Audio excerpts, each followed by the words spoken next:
What's up, ladies and gentlemen, and welcome to this POV review by AutoTopNL. My name is Max, and today we've got another viewer's car. This is Clemens, his Alpina B3 Touring, and wow, what a car. I don't know why we've waited so long to film the new Alpina B3, because we absolutely love the Alpinas, and this came out even before our M3 was released. So it's been around for a few years now, and it is a gem of a car. It is really cool. So today I'm going to show you around it. I'm going to show you the spec, all the Alpina stuff on it, and then we'll take it for a drive towards the Autobahn for an Autobahn blast. So by now I'm going to assume that you know that Alpina is about comfort and speed.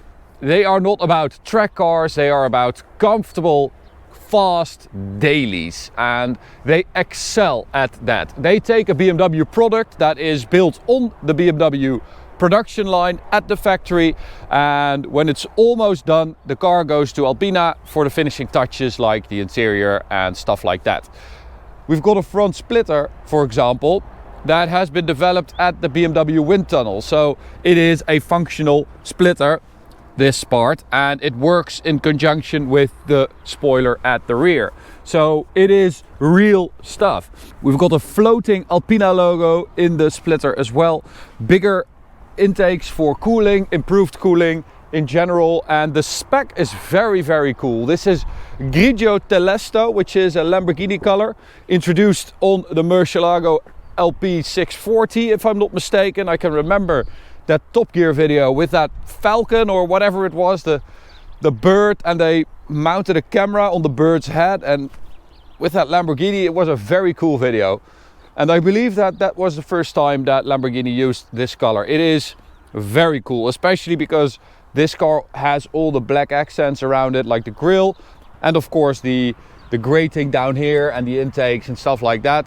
And the wheels are black as well. So these are the classic Alpina multi-spoke wheels, 20-inch, and behind that we've got upgraded Alpina brakes as well, 395mm discs here at the front, perforated as you can see. And these wheels actually have a very cool anti-theft system. As you can see, you just press and turn it, insert a key, and then you can take off this part right here, which reveals the locking bolts. So it is a double security for your Alpina wheels to make sure that no one steals them, which is very good. Pirelli P0 rubber around that, and we've got Alpina suspension as well, so they fiddled with the dampers to broaden the spectrum basically. So suspension wise, it's more comfortable than an M340i in Comfort Plus, which is an extra setting you get with an Alpina, but it's also a bit more tight in Sport Plus than an M340i, so you get a broader spectrum. We've got a little spoiler right there, which is there to reduce wind noise at high speeds, of course, because you have the roof here, and this car has a top speed of 300 kilometers an hour instead of the 250 of a regular M340i. And yeah, this is there to reduce wind noise, which is very Alpina. Carbon mirror caps, privacy glass, shadow line. That is basically the theme of this car, grey and black, and it's done very well, even with black logos. And Clemens also had these black tips installed instead of the regular chrome ones you get on an Alpina. This fits the car better in my opinion. Exhaust is also Alpina, very cool, sounds great, and is very close to the sound of an M3, I would say, in loudness. So what we've got here is the S58 inline 6 bi-turbo engine.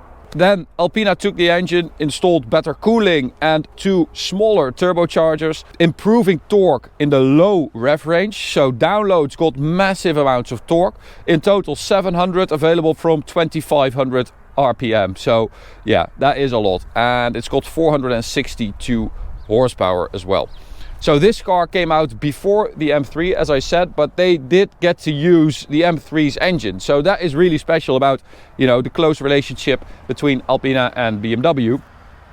Now even closer, of course, because BMW is set to buy Alpina in a few years. So the B3 used to be the M3 Touring that BMW didn't make. But BMW is going to make an M3 Touring, so does it have a right to exist still? Well, yes it does, because it is not really an M3 Touring. It is so much more comfortable than that, and the approach is completely different. But man, what a cool car. I love the G21 so much. I think it's such a successful design. All right, so let's check out the interior, which is very nice. Although there is a lot of black, very soft leather. I'm not sure if this actually is Alpina leather, but we do have these Alpina headrests. But this is super soft. It could also be BMW individual leather. But you can go for the Lavellina leather at Alpina, which is basically like Rolls-Royce leather. It's so soft. We do have the extended leather on the top of the dash here, which does make a very big difference, in my opinion. Luxury-wise, it just feels very plush. And we've got a nice Alpina steering wheel as well, with blue and green stitching. Alcantara. And for the first time ever, we've got an Alpina with the new pedal shifters. So instead of the weird buttons on the steering wheel, we now have proper pedal shifters, which I do prefer, I have to say.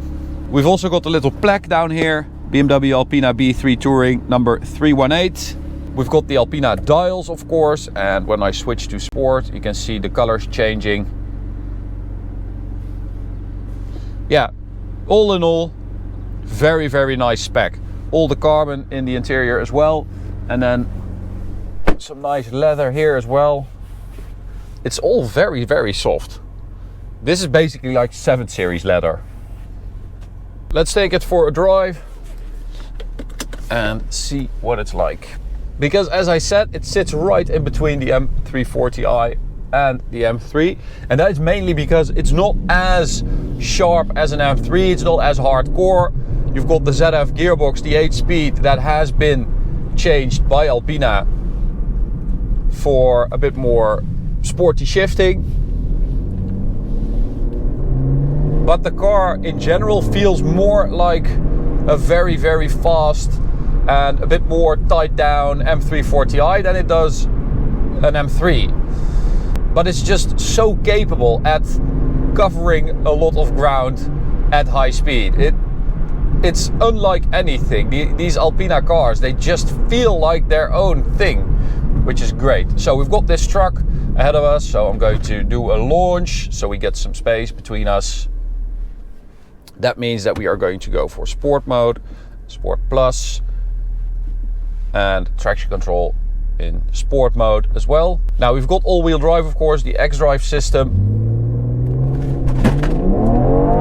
And that is launch control, 0 to 100 in 3.9 seconds for the Touring, 3.8 seconds for the sedan, which is rather quick. But you can really feel that the car, you know, the suspension is a bit stiffer now than an M340i. It has that crazy duality in character, that super comfortable and nice and sharp. Although I would suggest going a wheel size down if you would like it to be very, very comfy, because you can feel these little potholes and stuff like that in the road quite well because of those big wheels, 20-inch. But it's not bad. Tunnel.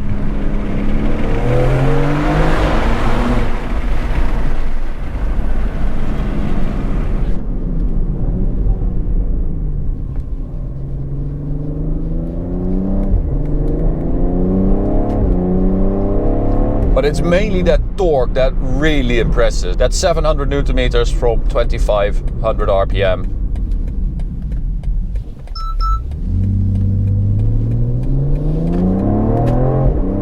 It just means that whenever you put your foot down, it's there. And that is really down to Alpina changing those turbos from bigger to smaller ones. And that really benefits the drivability. The daily fast driver benefits more from two smaller turbochargers because you have that power low down. It's available much earlier, and so if you drive an M3, it really pays off to rev it out, to go hunting for that red line. But with this car, it almost doesn't matter. It's so torquey. Okay, at the Autobahn, this of course is what this car is made for. Top speed of the Touring is 300 kilometers an hour, 303 if you go for the sedan. And I'm just going to leave it in Sport Plus. I could fiddle around with the settings to put it in comfort for the suspension, but I'm just going to see what this feels like. Now, of course, an M340i has a top speed of 250 kilometers an hour without the option of raising that. This car just keeps going.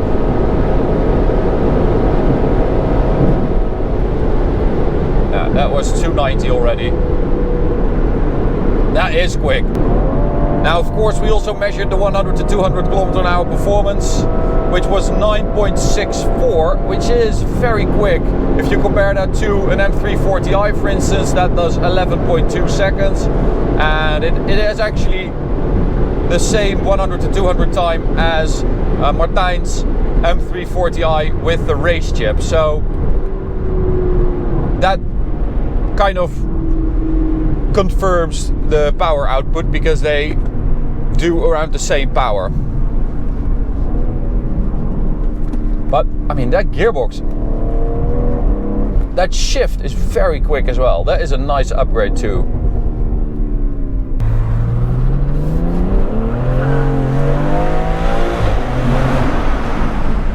So as I said, we do have X-Drive, but it sends most of the power to those rear wheels. It is very happy to waggle its tail, and that is the awesome thing about the character of this car. It does have that BMW playfulness with the power going to the rear wheels mostly, but you also have that X-Drive to save you in wet or cold conditions, and I mean, that just makes this basically the perfect daily. I'm really struggling to find a better daily than this. It is practical, it's fast, it looks cool, it's not too over the top, not too shouty. I mean, it fits in basically everywhere, and you know, it drives and sounds like this. Awesome. Clemens, you've got an awesome car. Thank you so much for taking it to us. Really appreciate it. To you guys, thanks for watching. Hope you enjoyed it. You can subscribe by clicking the big button in the middle. You can also check out this video on the right or this playlist on the left. See you at the next one. Bye.